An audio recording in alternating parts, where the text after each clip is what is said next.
பரிந்துரைக்கப்படாத உரங்களை தென்னை மர வேர்களில் கட்ட வேண்டாம் என்று விவசாயிகளுக்கு வேளாண் பல்கலைக்கழகம் மற்றும் தோட்டக்கலைத்துறை அறிவுறுத்தியுள்ளது.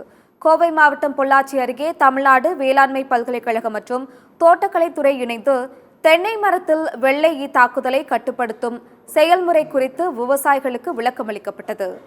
அப்போது பரிந்துரைக்கப்படாத உரங்களை தென்னை மர வேர்களில் கட்ட வேண்டாம் என்று அதிகாரிகள் அறிவுறுத்தினர்.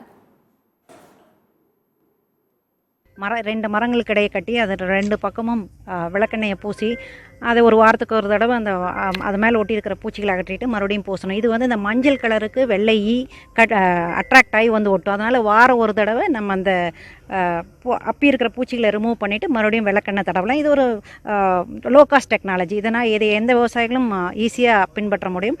அடுத்தது பார்த்திங்கன்னா நன்மை செய்யும் பூச்சிகள் அப்பட்டோக்ரைசா அப்படிங்கிற பச்சை கண்ணாடி ரக்கை பூச்சி, இறைவிழுங்கி பூச்சி இருக்குது. அதையும் விவசாயிகள் வயலில் ரிலீஸ் பண்ணலாம். இது பூச்சியல் துறை வேளாண்மை பல்கலைக்கழக கோயம்புத்தூர் சென்டரில் கிடைக்கிது. அங்கேருந்து வாங்கி விவசாயிகள் அதை பயன்படுத்தலாம்.